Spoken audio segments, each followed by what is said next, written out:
Hey, good Saturday afternoon. Carl Rominger coming live from the WHP 580 studios. I'm sure if you've been following the news, you keep hearing about this Anthony Weiner guy. And Shane's like, how many more times can you say Weiner on the air? But I didn't quite get the joke until he's explained to me this morning that Weiner is more than a hot dog. So now I understand, and I'm going back reading all the articles I've been reading and now understanding what was so funny. Anyhow, I'm a little slow sometimes. 540-0580. Call in with your legal questions. We'll answer them here on the air. Busy week. As you know, I got, some of you may already know, maybe you don't know. Tried to enter my appearance for a defendant in court on Monday. Well, I tried to enter it on Friday, and they kicked me out of court on Monday, invoking some crazy rules. So it was an interesting week. You can read about that in the newspaper. I'm not going to belabor with it. Let's get your legal questions answered for free here on the air. Can't beat that. And, of course, if you want to hire us or you need a real live lawyer, just go to RomingerLaw.com or WeekendAppointment.com. And, of course, we have the free wills on WeekendAppointment.com. So make sure, if you don't have a will yet, if you haven't done one, you have no excuse. If you haven't done a living will, you have no excuse. Come see us. Dan. Yes, Carl, I have a question about diminished value in an automobile accident. A little background, my wife was rear-ended in a 25-mile-an-hour zone. The vehicle that hit her is totaled, and our vehicle only had like 7,000 miles on it, basically a new vehicle. I know the value of it, the trade-in, is going to be diminished, and I heard about this on a consumer show years ago. I'll tell you something that would be interesting to your callers. If this term diminished value is new to you, it means, hey, your car's just worth less because it's been hit. And, in 1959, it would have been no big deal, but with Carfax and everything today, everybody knows if a car's been in an accident. So it's worth less at trade-in or resale. Right. And I'm sorry. Oh, no, I was going to say, and it's absolutely a damage. And I'll just give you let's just do a hypothetical for a second. Now, let's assume you actually have a $40,000 automobile, as opposed to my $4,000 automobile. But let's assume you have a $40,000 one. Even a 5% stigma value on that is a significant amount of loss of value. And this is the case. And what the insurance companies generally tell you, I've been hit a few times, and I brought this up before, and I was told in the state of Pennsylvania, there's no diminished value law. Well, that, in a way that's true, but it's also misleading. They have no formula in the state of Pennsylvania. I think Georgia had a formula, but I'm not even sure if that's in effect anymore. But they had a formula to figure out what the value was, the diminished value was to your vehicle after it was in an accident. Since Pennsylvania has no law, the insurance companies always tell you, well, Pennsylvania has no law, and they expect you to drop it at that point. And Dan, but the truth of the matter is you're entitled to it in all 50 states. And Dan, that's absolutely correct. And I think that brings up an interesting point, which is they haven't made an untruthful statement there, right? They've just sort of told you there's no law about it. Well, theoretically, there's a law about it because it falls under the general law of damages, and it's a cognizable damage. But they're right. There's no law that specifically speaks to it, which is, and why you're absolutely correct. So what I'm trying to point out, I guess, by bringing this up is that's why when you deal with the insurance adjuster without a lawyer involved, or if you're not skilled at these things, they will make statements to you that are technically true. And later, if you were to complain and say, well, this guy told me something that's not right, no, it's all true. It's just that they're going to leave you hanging and give you as little value and as little money as possible because that's what they do for a living. So here's my question. Yes. I was told that in order to file a diminished value claim, first of all, I had to do it in writing. I said, no, I'm not jumping through hoops. If you're not going to deal with me in good faith, I heard that term once before, I'll just have somebody else handle everything for me. And they said, no, we'll mark it in the books and an adjuster will contact you. Now I've been told what they're going to do is I need to go out and get estimates on how much the value is diminished, and they'll forward it to the office in Philadelphia. They're Philadelphia lawyers to handle it. What kind of value can I actually expect? When you threw out, you said 5% there. Is that a reasonable figure? Yeah, and although I could tell you I've seen it as high as 15%, keeping in mind that if a vehicle is not totaled, then we can assume that the damage to it is not, well, let me come back to the point here.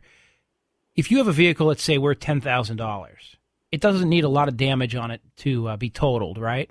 Right. So conversely, if you have a vehicle that's worth $100,000 and there's $28,000 or $40,000 worth of damage, or even $60,000 worth of damage on it, it's cheaper to fix it.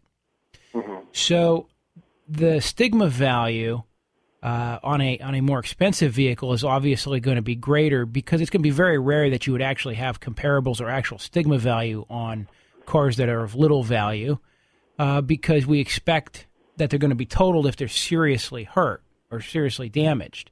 The problem is, the more expensive the car is, the more likely you are to be buying a car that was extensively damaged and then rebuilt. And so not only does the stigma value seem to be a percentage, but that percentage of stigma value tends to go up as the value of the vehicle goes up, if that makes sense. Okay, because my particular case, the vehicles I checked, it's worth about $20,000. So you're saying about $1,000. I'm really thinking that it's probably going to hurt me about $3,000 in the trade-in if I take it to a car dealership. And there's a car dealership that I've dealt with frequently that'll probably do that estimate, even if it's for a fee. They'll probably do that, the estimate on what it would be, undamaged and damaged, and they've made it a point to replace a lot of parts with junkyard parts. And that's the question I have is, I guess, is how do you prove that? And the answer is, well, that's exactly right, an appraisal. Mm-hmm. And so that's really what somebody's going to have to tell you. Now, I don't know, we had cash for clunkers, which sucked a lot of perfectly good used cars off the market and pushed the price of used cars up. I don't know where that's going to fit or if that had any effect on that. I don't know what the stigma values are right now, meaning, when people are wealthier and fatter and happier, sometimes they don't really mind spending more money. So, whereas now with the economy in a downturn, I don't know if that's changed it at all. So I would tell you, you have to get an appraisal by somebody, and they have to kind of give you what's a fair stigma value based on what they know. And sometimes I think that's a little bit of guesswork. Okay. I want to say one more thing. I want to applaud you for continually telling people to take full tort. In this particular case, that was one of the first questions they asked me. Are you full or limited tort? Isn't that funny? Full tort. Oh, okay. Well, then, if there are any medical damages, there will be a settlement later. They put that right up front. But they first ask, are you full or limited tort? If you were limited tort, guess what? Sorry. Yeah, they wouldn't have even been talking of stigma value with you at that point. They'd just wait and see what you did. Yeah. All right, Dan. So, hey, thanks, Carl. Yeah, interesting area, and I think people should remember that, though. When you think you're a genius and you're getting your check from the insurance company, remember that there are a lot of considerations that go in, like stigma value. And there are appraisers that do that. There used to be a guy in Carlisle that was doing it. He moved away, but he actually they would do quite a few of these appraisals on cars for people who wanted to present something to an insurance company. What do you think of the internet people? I can't hurt. It's hard to get them to court if somebody pushes you later, though. Oh, okay. All right, my friend. Thank you. 540-0580. Robbie, Richard, hold on. We'll get you after the break.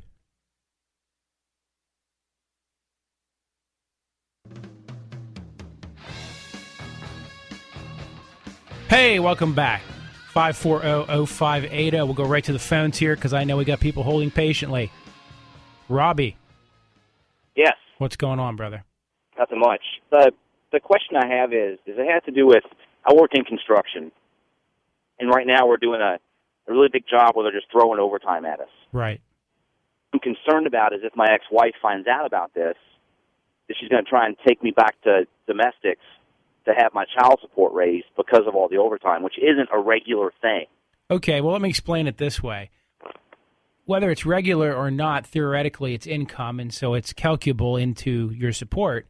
But what they would generally do is raise the support during the period of overtime, and as soon as the overtime ends, move the support back down. And so theoretically, I should inform you, right, you signed a piece of paper, or at least you had a court order entered against you at one point that said you have a duty to go to domestic relations and tell them when you have an influx of additional income.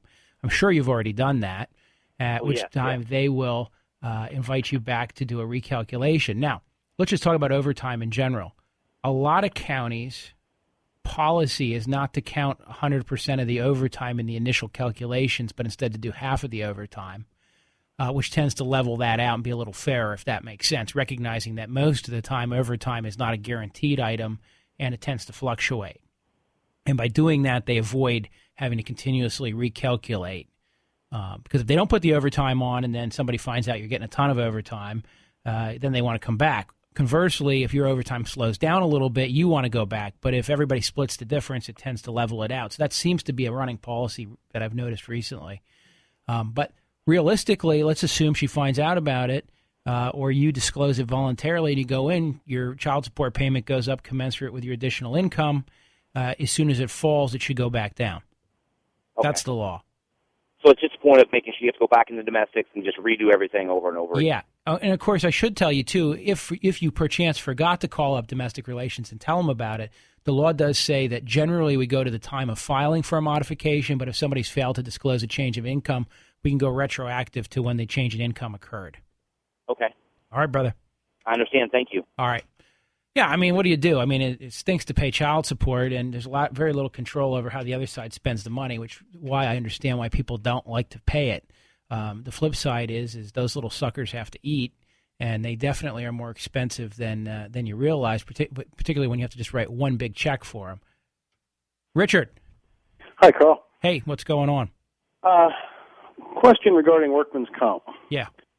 When you're on a situation that you've been injured at work and you're collecting that, are you obligated to go, when you're released by your doctor to return to work, are you obligated to go back to that same employer? No, I mean, theoretically, you can change employment just like anybody else. We're a work-at-will state, so you're not wholly owned by them, if that makes sense. Yeah, I thought that was the case. So there would be no repercussion of an insurance company coming back on, say, myself, were I to not go back to that particular employer. Right. Now, but of course, here's the thing. When you do go back to work, obviously, if you go back to work at a job that pays the same or more, you're obviously not going to have any wage-type benefits you can claim.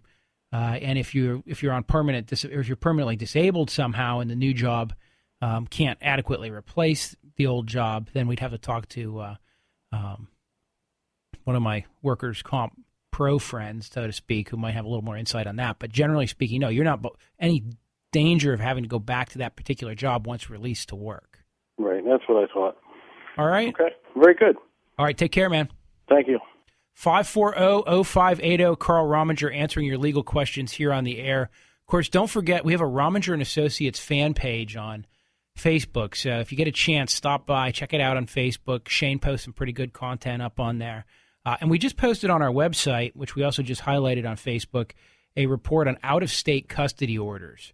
So if you have a relative or somebody who's moving into the state and they want to figure out, can they bring their out-of-state custody order with them? What do they do? Or I want to modify an out-of-state custody order, but I don't live in New York anymore, and neither does the other side. They're in Virginia. What do we do? Or one of them's still in New York, but I want to bring it here because the kid's with me all the time now. We've got a little report that just kind of highlights all your custody rights as they apply to out-of-state court orders. And that was prepared by Rob Culling in my office, and it's up on RomingerLaw.com. Dan, you're on WHP 580. What's going on? Hi, question concerning speeding ticket. Yeah. Was clocked at 45 in the 25 zone. How many points is that, first of all? Is that 3 or 4? That's a 4-point offense. That's 20 over. Okay. The speed timing device was 2 laser beam devices placed 3 feet apart along the highway. And it looks like on the ticket, it looks like NROS, but... NRAD. What is it? NRAD. ENRAD? Yep. Okay. With the speed equipment was tested for 1911. Would there be any basis for fighting the ticket? I just cannot believe that I was doing that speed in that zone. However, I don't have any, I didn't have it on my car on cruise control at the time. Is there any basis for fighting such a ticket? Well, yeah, there's lots of bases for fighting a ticket. First and most importantly of which is simply to say, prove that I'm guilty beyond a reasonable doubt. And, maybe that particular police officer won't remember to bring along critical information, including certificates for when the device was checked. Maybe that police officer will forget to say some magic words that they're required to say. I once won a stop sign case because the police officer forgot to say some magic words. and he was the head of the traffic division for that particular barracks, and I got a chuckle out of it only because one of the other guys at the barracks stopped me and says, "Hey, I got to tell you, we got a memo," and they were all laughing about it because they all knew the magic words. The guy who had just been transferred in to that position, who hadn't done traffic in 20 years, didn't know about the intervening case and the magic words. I'm not going to tell you what the magic words are because that's why you hire a lawyer.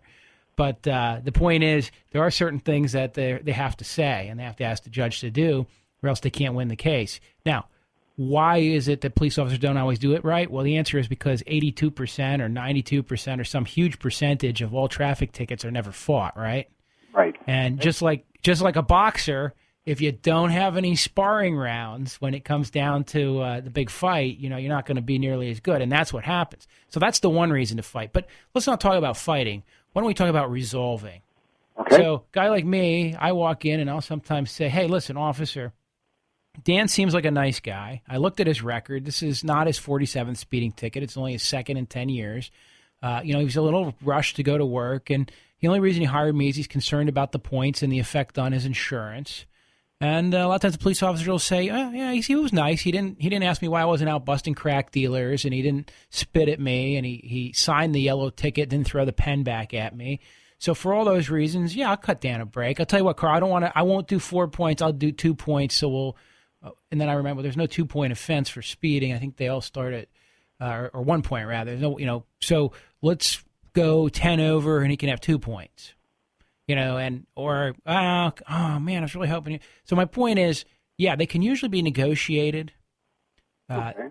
They can also be won, and so yeah, there's always a basis. In fact, I always say this, and it's not. How do I say this the right way? But if we go out and do 10 traffic tickets, I would say probably only 1 out of 10 people gets convicted of the offense they were originally charged with. Some people walk free. Most people resolve it on a non-point, non-moving, not going to raise my insurance, cause me any future hassles. I'd ask the officer about cutting me a break on the points because I drive for a living, and he said he couldn't because he's working under some type of a grant, so he couldn't do it. I tried at the scene. At the scene, right. But see, and that's the way these grants work. The grants don't really track the outcomes. They just require what's written. Okay. Because the officers have technically no control over the outcome. Ultimately, a judge runs the roost on that, right? Right. So we see this with insurance fraud in Pennsylvania. The Attorney General's office gets money from the insurance industry based on how many insurance fraud prosecutions they do. Okay. And so let me give you a typical scenario, and it just your client is an evil insurance fraud person, and we think we can prove it, and here's the evidence. Okay, well, we're going to fight it because obviously they didn't commit insurance fraud. Look, I can prove that the bicycle that they thought was $800 was actually only $300. But if you look, this 3 looks like an 8 on the receipt, and they bought it, 4 years ago. And just because one person comes up with a different number from looking at this smudged up thing, I don't really see fraud here. I just see mistake. Well, I'll tell you what, we'll drop the charges, but they just have to agree to get in the ARD program. You're like, well, that's strange. They don't give ARD for felonies. Oh, but what we learn is if somebody's arrested and takes the ARD program, they count as a conviction for the funding for the next year. Mm. Isn't that amazing? Wow. So yeah. we don't actually, maybe she's not guilty of the felony, but we'd hate to have to push on it and risk that, but we'll just kind of come up with this resolution that guarantees we get more money next year. Yeah. Which is, by the way, why it's very, very, if I was on a jury, this is what I always like to say, if I was on a jury and somebody was being prosecuted for insurance fraud, I would be very suspicious because I would be saying, wait a minute, the police are being paid by the insurance industry to bring these prosecutions? Yeah. But anyhow, that's just me thinking out loud. Well, Carl, who would I contact on Monday in your office to discuss this? Ask for Vinny. Vinny? Yep. Okay. All right, thank you very much for your time and information. All right, Dan, thanks. Bye. 540-0580. Eric, you're on the air. Hey, how you doing today? Good, brother. What's going on? Hey, I have a will question. Yeah. Okay, my parents own 2 homes, and they wrote a will out for an attorney in Harrisburg, which divides the will in half between me and my brother. My brother took a personal loan from my father for $30,000. Right. So there's no documentation there.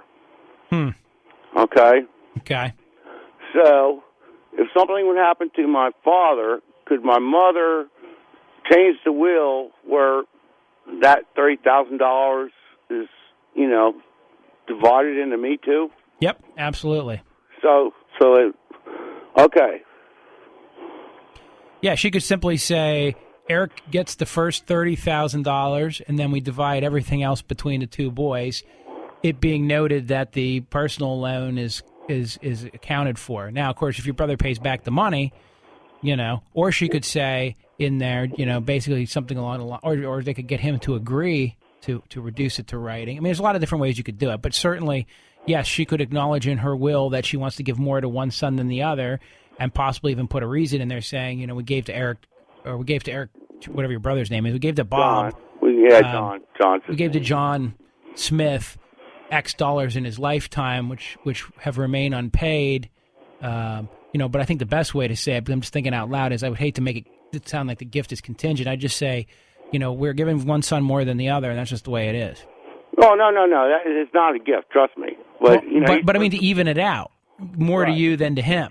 Well, yeah, my main concern was that even though they both signed the will, my mother and my father, if my father would pass away, well, the will... She could change the will. Well, I would assume that the will should be written in a way that everything goes to the spouse, not to you guys. If only one of them passes away, then the other spouse is free to rewrite the will any way they want. Oh.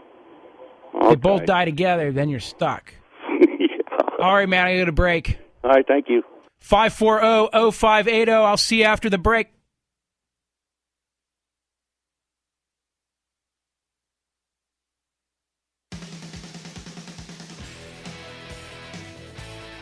Hey, welcome back. Answering your legal questions here on the air, as we do every Saturday at 2 p.m.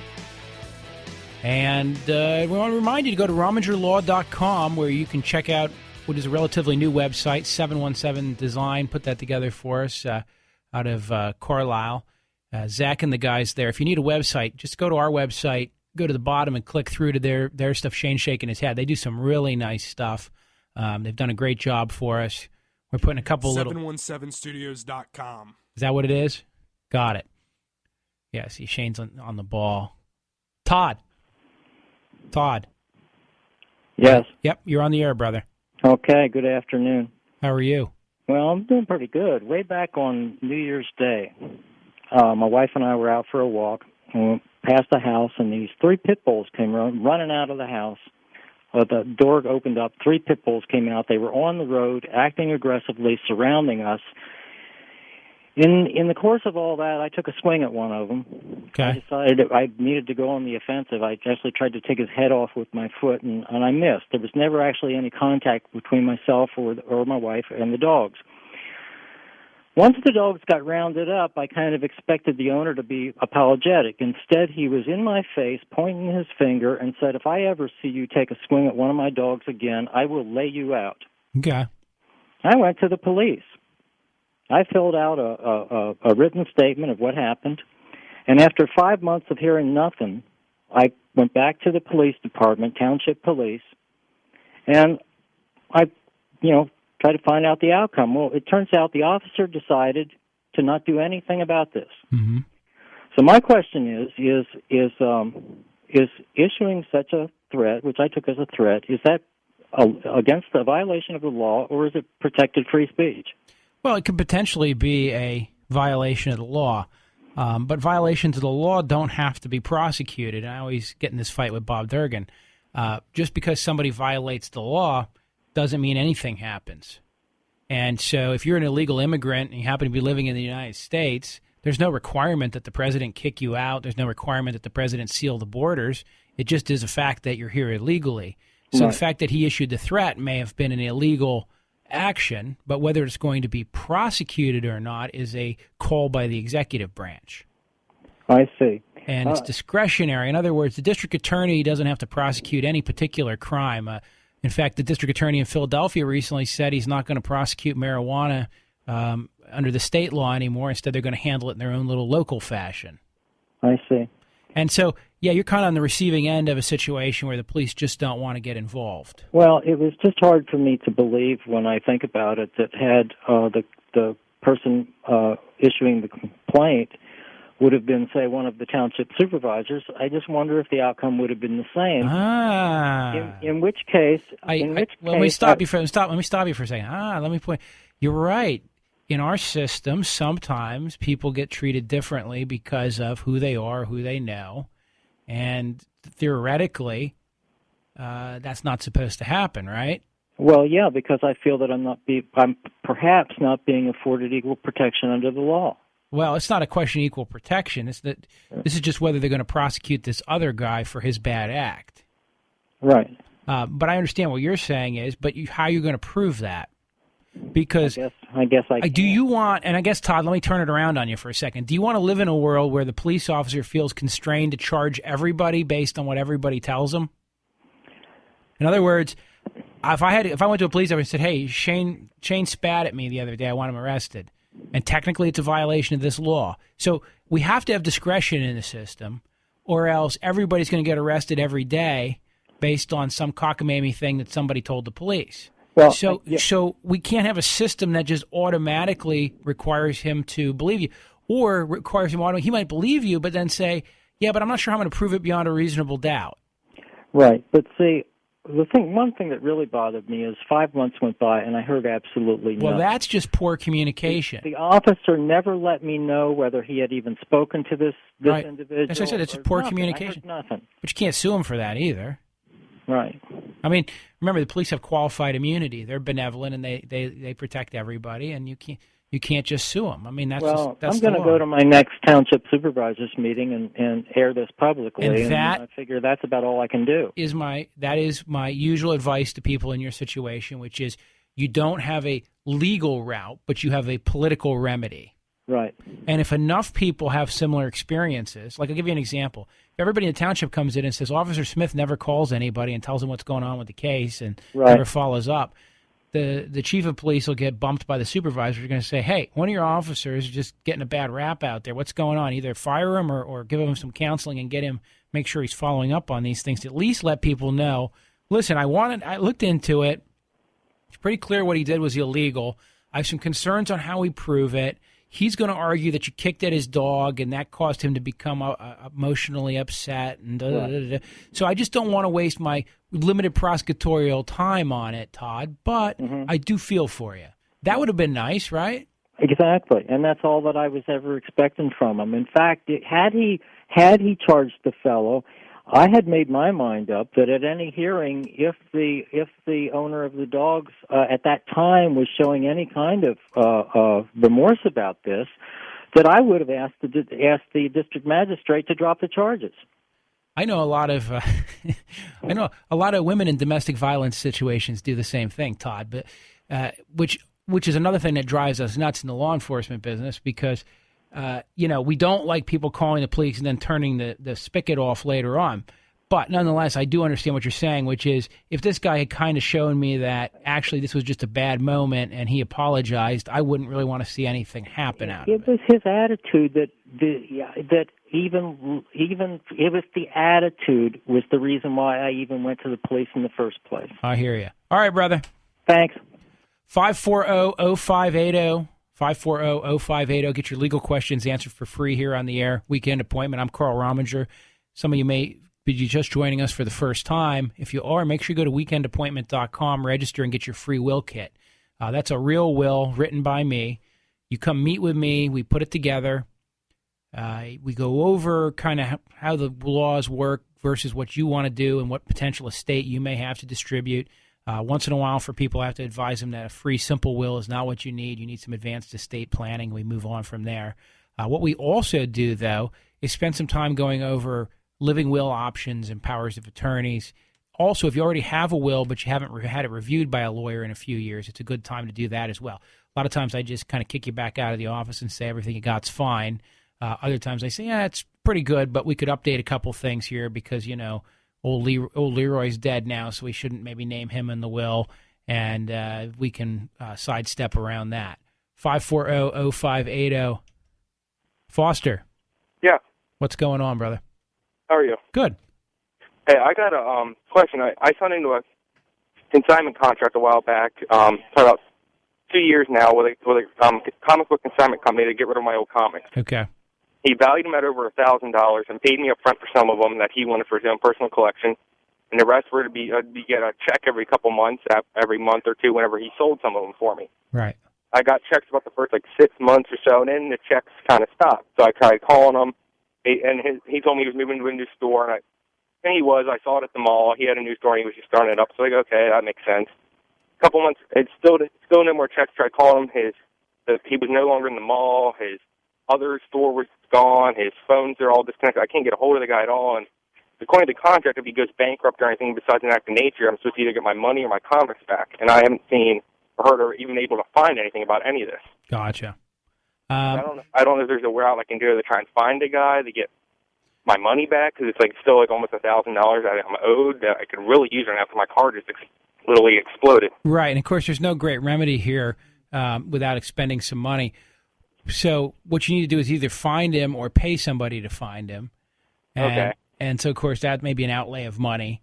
If you came to me, I'd be like, well, we can do a couple of things here in the office. I have access to some databases. We might be able to find him that way. But usually what I would do is, frankly, just send you over to a private investigator and have them track him down. But now you're going to be $300, $400 in, over $1,000. Yeah, which I really don't have right now. So now, here's the deal. If you're I don't know if you're a comic collector or not, but I find that usually there's going to be people in the field, so to speak, who might know what happened to this guy. So you go to another comic book shop and you say, hey, I'm looking for... I've looked around in the area and no one has heard anything about this guy. Gotcha. Since his store went out. I mean, he had a big thing there called Keystone Comics, Central Pennsylvania, and I just up and gone. And you just can't find it.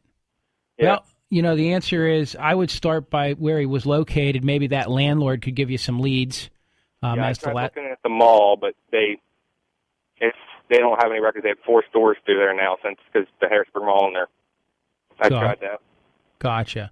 Yeah, so, the short answer is I guess I just don't know how much money I'd want to spend to find somebody to get squeeze $1,000 out of them. Yeah. Now, you could try law enforcement. I mean, it sounds like a failure to make disposition of your property. Yeah. Seems like he should have called you up and given you back your comics. Yeah, or at least just pay me the money for them or something. Yeah, exactly.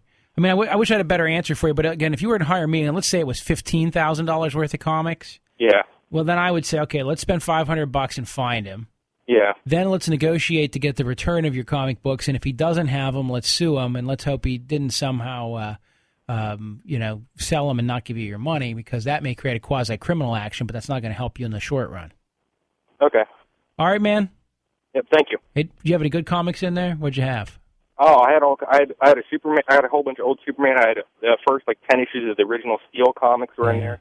I'm a big Fantastic Four fan. I used to read all those. I had some of the old Fantastic Four when they were with the X-Men in there. Uh-huh. Some crossovers. Yeah. A lot of good stuff. I had the old Amalgam comics were in there. Uh-huh. Yeah. It was a good set. All right, brother. Just curious. Yeah. 540-0580. Do we have to take a break here? Okay, break.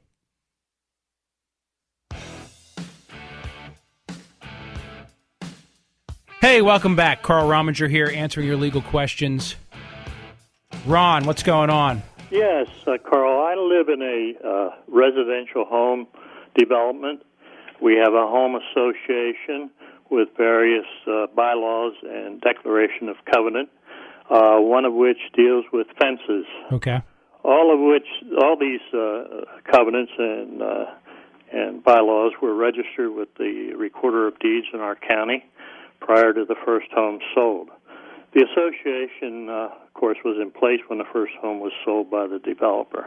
Okay. The home association at that time consisted of 3 members appointed by the developer. And when 75% of the homes were sold, why the home association reverted to the homeowners. But in the period between the first home sold and the developer turning the home association over to the homeowners, 6 illegal fences were constructed without objection from the developer. Okay. We now have a home with an illegal fence, and the property is up for sale. The home association has informed the home seller that the fence issues must be corrected before the sale is completed, and if not fixed, a certificate of sale will not be issued. Okay. The association also informed the realtor of the illegal fence. Our question is, if the information of non-conforming fence is conveyed to the next owner, are the realtor and the seller liable, or what recourse do we have to correct this issue? Meaning, well, first of all, if there's an illegal, if there's a condition that needs to be remedied, the seller needs to disclose that to the buyer and let them know that, right? Right, that's what I thought. And so, yeah, that can create a problem. They might not be able to transfer clean title because part of it is making sure everything's hunky-dory with you guys. Mm-hmm. So that would seem to be number one. Now, number two is, yeah, there's some other illegal fences existing. The only thing that concerns me is I, as the person with the non-conforming fence, might say, well, hey, these things were approved by the fact that they've all been around forever and this rule hasn't been actively enforced. Right. And there's enough violations going on here that I don't feel that strongly about it. You don't think we have a strong case in that respect? I don't know. This is always why I say I don't know, is it's a factual question. Mm-hmm. I know one time when I had a client who wanted to, I think they put a swing set or something up in their backyard, which they weren't allowed to do in the development they were. Mm-hmm. And, we drove around the development and counted up all the other violations we could find. Mm-hmm. And basically, if you have a development that's filled with major deviations from the rules, then they may lose the ability to enforce those rules. I see. Which is why we usually counsel people to ruthlessly enforce them. So, the short answer is it seems like you have a pretty strong case, though. I mean, how are you talking about 5 homes and 6 illegal fences, or are we talking about... Right, out of 59 homes. Out of 59 homes. So it's not like it's everybody. And but I think what you have to do is you have to actively begin enforcing on everybody.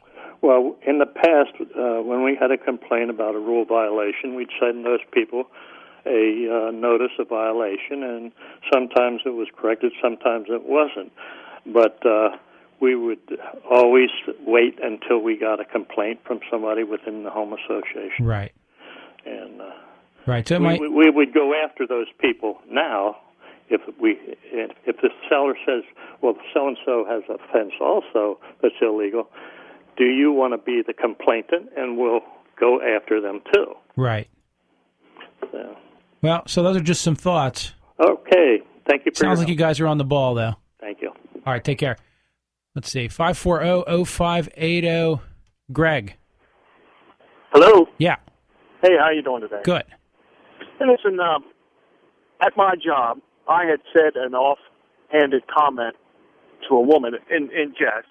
It was something to the effect of, I'll rock your world or whatever. Now, this is a woman who talks like a sailor, if you know what I mean. Mm-hmm, mm-hmm.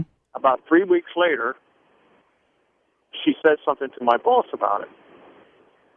And my boss said, how do you want to handle this? What do you want to do? And she said, well, I just want this to stop. And he said, okay. So he spoke to me, and I didn't talk to her about anything other than work-related issues. Mm-hmm. Now she wants to bring up something that she says that I don't even remember happened like 2 months ago. Okay. As if she's trying to find an angle to get me fired. I come to find out she's a real drama queen, too. I don't know, but that's what I'm told. Right. So do I have any recourse here at all? Well, I mean, do you have any recourse? The short answer is just make your boss aware of the fact that you are going forward, not done anything. And other than that, I mean, if you're terminated for cause, you don't have any great comebacks. But if they fire you and you didn't actually do anything, then you can at least get unemployment.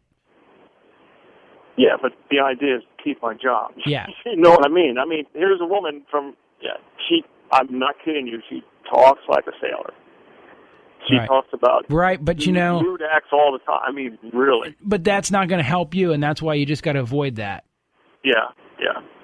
All right? I don't know what to tell you because the law in this area, I mean, I don't think the law gets involved in micromanaging these things, but nonetheless, what ends up happening is you've just got to make it clear to the employer that I was warned, and going forward, I'm on eggshells. The problem with this woman, why she's particularly dangerous, is she might lull you back into a false sense of security by telling you a dirty joke. Yeah. All right? Well, she's not going to tell me anything. I'm going to walk away from her. So. Exactly. No contact. No water cooler talk. Right. All right, brother. Thank you. Wish I had a better answer than that, but yeah, that's always a pain. John, you're going to help us find this missing comic book guy. Hi, Carl. Great show today. Hey, thanks. Yeah, if he has a DBA, Keystone Comics, he's paying sales tax. Go to the Department of Revenue, or go to the state attorney general. And let's hope he keeps his records updated. Knowledge, huh? Let's hope he's kept his records updated. Yeah, but even if he ever had it, I know it's on file. Right. I mean, well, we must have some.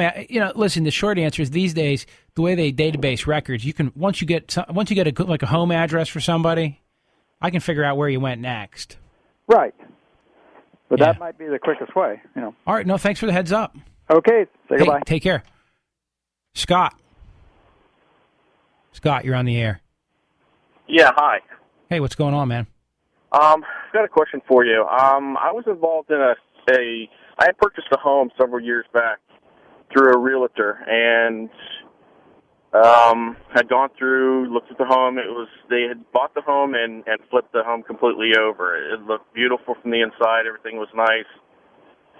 Come to find out 6 months later, we started having some really seriously bad rains. Next thing I know, I've got water running down the sides of my walls in my home, my ceiling, everything. After that, I started to get mold in the house. I ended up having respiratory issues after that. Okay. Needless to say, I took the case and went to court with it, and as a civil court, and went through with the jury and everything like that. And they were found liable for everything. Okay. And at the very end, they told me that, that I was right, that they had done something wrong, and then didn't do anything to them. Okay. Nothing at all. So do I have any other recourse whatsoever? So the jury awarded you what? Zero. Nothing. So the jury found that they were wrong, but gave you no damages. Right. They didn't do anything. They found them liable for everything, that they had covered up the issue, that they knew about the mold in the home. And so the jury had what we call like an interrogatory to answer. Did you find this? Did you find that? Right. And so they found all that, but then they found no damage to you. Right. Okay. Well, I ended up losing the home. I had because I was unable to be in the home, so I ended up losing it to foreclosure. But guess what? Let me slow you down for a second. So your remedy is, did you appeal the jury's verdict? No, that's what I'm saying. I don't know. I ask, and nobody can tell me what. Well, you have 10 days 10 days to file a post-trial motion. Right. And ask for a new trial from the date the jury denied you. Okay. What was the date you got your verdict? Well, it's too late now then. Right. Were you represented by a lawyer? Yes. Did you ask your lawyer what to do next? Yes. All right, my friend. I don't know what else to tell you. Pick your out of remedies. You might want to go see another lawyer about malpractice. All right, guys. I don't know if he has a case there or not. I'll be back next week live on the air to answer your legal questions. In the meantime, go to RomingerLaw.com, weekendappointment.com. You get our contact information. We've got offices in Lancaster, Harrisburg, Chambersburg, Carlisle. We can meet with you all around the mid-state. See you next week.